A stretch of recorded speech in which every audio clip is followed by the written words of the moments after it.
প্রতি শনিবারে উনি আকাবা উপসাগরের পাশে যখন জাবুরের কিতাব তেলাওয়াত করতেন, সাগরের মাছগুলো সাগর রেখে দিয়ে ডাঙায় চলে আসতো। এজন্য আল্লাহ বললেন, খবরদার, শনিবার এলাকাতে মাছ শিকার করা আমি হারাম ঘোষণা করলাম। কিবার? এবার দাউদ আলাইহিস সালামের কওমের লোকেরা কৌশল করা আরম্ভ করে দিল। তারা বলল, আল্লাহ বলছে শনিবারে মাছ ধরা হারাম, খবরদার আমরা মাছ ধরবো না, তবে শনিবার আমরা বেড়া দিয়ে রাখবো। কি দিয়ে রাখবো? জাল দিয়ে বেড়ে দিয়ে রাখবো। শনিবারে ধরবো না, রবিবারে যাই ধরবো। খবরদার, শনিবারে ধরবি না, শনিবারে হারাম। হারাম করছে কে? তো মাছগুলো যখন তেলাওয়াত করতে আসতো, এরা জাল দিয়ে বেড়ে দিয়ে রাখতো চারদিকে, শনিবারে ধরতো না, কারণ হারাম। কারণ কি? বেড়ে দিয়ে রাখতো, রবিবারে যে ধরতো। আল্লাহ কি এটা বুঝাইছে? আল্লাহ বুঝাইছে শনিবারে যত মাছগুলো এসেছে এগুলো ধরা যাবে না, এগুলো যখন আবার সাগরের প্রবাহে ভেসে চলে যাবে, তোমরা আবার নৌকা নিয়ে মাছ শিকার করতে পারবে। ঠিক কিনা? ওরা কৌশল করে রবিবারে, শনিবারে আটকে রাখতো এরকম বেরি দিয়ে, জাল দিয়ে, রবিবারে যেয়ে ধরতো। আল্লাহ বললেন, আও নালা আলাহুম কামা লাআন্না আসহাবাস সাবত কুনু কিরাদাতান খাসিইন। আমার সাথে কৌশল করেছিস, তোদের উপর আমার লানাত, তোরা অভিশপ্ত বানর হয়ে যা।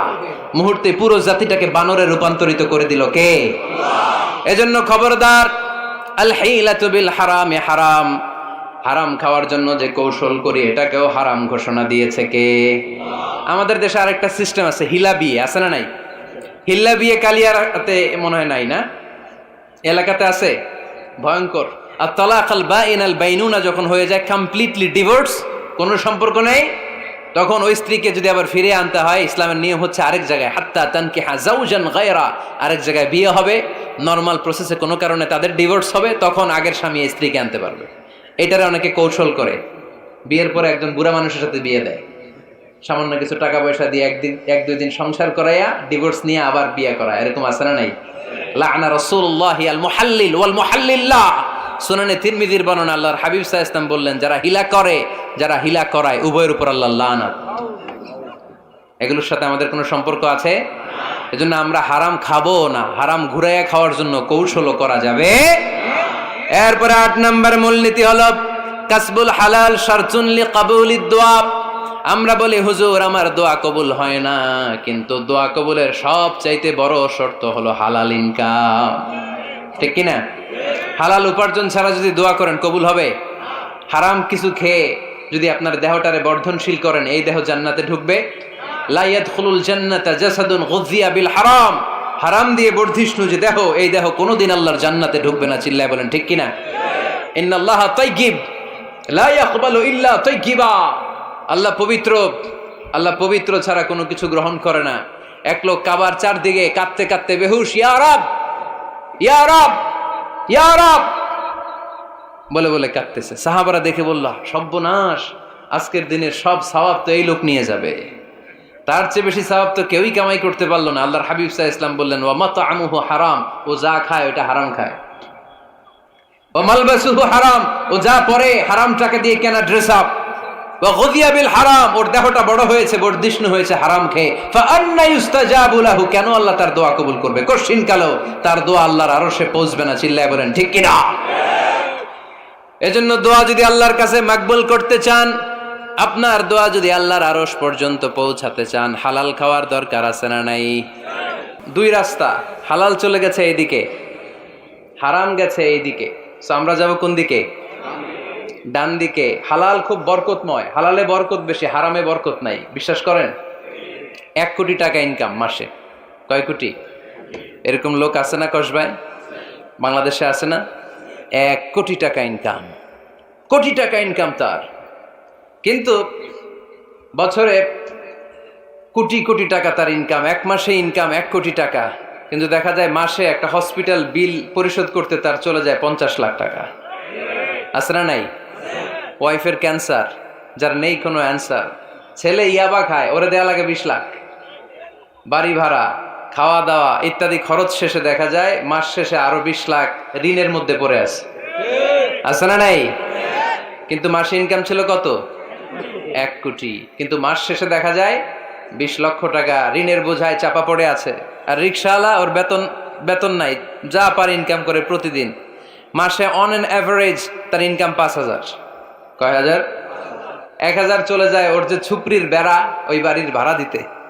1000 চলে যায় ওর খাওয়া, 1000 চলে যায় চিকিৎসা, 1000 চলে যায় ছেলেমেয়েদের পড়াশোনা, আনুষঙ্গিক আরো 500, মাস শেষে আরো থেকে যায় 500। সুবহানাল্লাহ কইতে পারলেন না?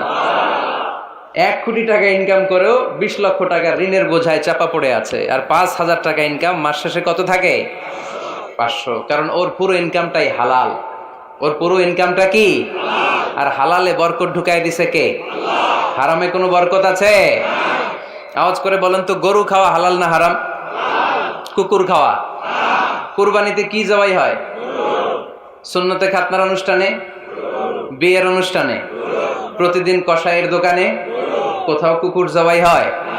আচ্ছা, গরু বা গাভী বছরে বাচ্চা দেয় কয়টা? একটা। আর কুকুর দেয় কয়টা?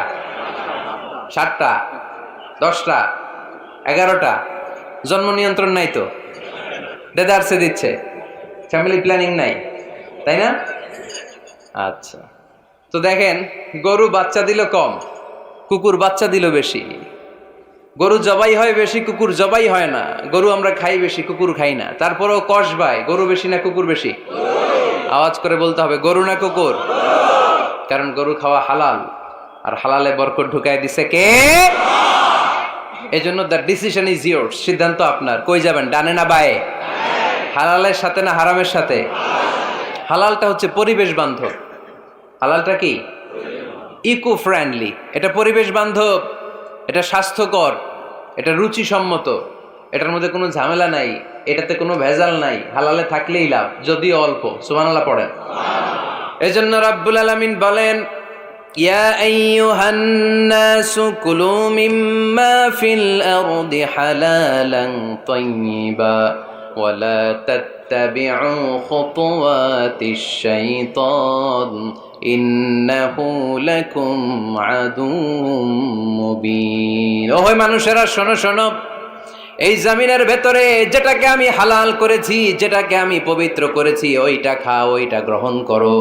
হারাম খেও না, হারাম অর্জন করো না, হারামের কাছেও যেও না। শয়তানের পদাঙ্ক অনুসরণ করো না। জেনে রেখো, শয়তান হলো তোমাদের প্রকাশ্য দুশমন। ঠিক কিনা? আদুউম মুবিন। শয়তান আমাদের প্রকাশ্য দুশমন। সে হারামকে আমাদের কাছে চাকচিক্যময় করে তোলে। সে বুঝাতে চায় হারামের মধ্যে আরাম। আসলে হারামে আরাম আছে, হালালের মধ্যে বরকত। এজন্য আমরা সবসময় হালাল অবলম্বন করব। রাজি আছেন তো? কিন্তু আমরা যদি আমাদেরকে প্রশ্ন করি, আমাদের ব্যবসায়, আমাদের চাকরিতে, আমাদের লাইফ লিডিং সিস্টেমে আমরা কি শুধু হালাল খাই? কি খাই? হালালও খাই, সুযোগ পাইলে একটু যদি পাই অমনি ধরে ঘাপুস ঘুপুস। সুযোগ পাইলেই কি ঘাপুস ঘুপুস? ঘাপুস ঘুপুস করা যাবে না। অনেকে আবার আছে দেখবেন, খাওয়ার ক্ষেত্রে হালাল খোঁজে। খাওয়ার ক্ষেত্রে আমি অনেক লোক দেখেছি। থাইল্যান্ডে আমি গেলাম, দেখি যে তার ব্যাপারে জানি যে সরকারি চাকরি করে, লক্ষ লক্ষ টাকা 2 হাতে কামায়। এমনি গাছেরটাও খায়, তলারটাও কুড়ায়। আছে না নাই? তো ইচ্ছে মতো ডানে বায়ে ইনকাম করে, হালাল হারাম দুইটাই খায়। কিন্তু থাইল্যান্ডে যে হালাল খাবার খুঁজতেছে। কি খুঁজতেছে? ওখানে যে জিজ্ঞেস করে যে এই দোকানে কি পর্ক আছে? পর্ক থাকলে খাবো না। পর্ক মানে হচ্ছে শুকরের চর্বি। শুকরের গোশত বা চর্বি মিশানো কোনো খাবার উনি খাবে না, কারণ এটা হারাম। আর ঘুরতে খায়, এটা খুব হালাল। এরকম ডাকাইতে আছে না নাই? তাহলে আমাদের মুসলমানদের সবচেয়ে বড় সমস্যা হচ্ছে আমরা খাওয়ার ক্ষেত্রে হালাল খুঁজি, কিন্তু ইনকামের ক্ষেত্রে ওই জিনিসটা খুঁজি না। এরকম আছে না নাই? না। Your food should be halal, your drinks should be halal, your income should be halal, your dress up, your fashion should be halal, and your entertainment should be halal. আপনার পোশাক হতে হবে হালাল, আপনার খাদ্য হতে হবে হালাল, আপনার উপার্জন হতে হবে হালাল, আপনি যে বিনোদন করছেন এই বিনোদনটাও হতে হবে হালাল।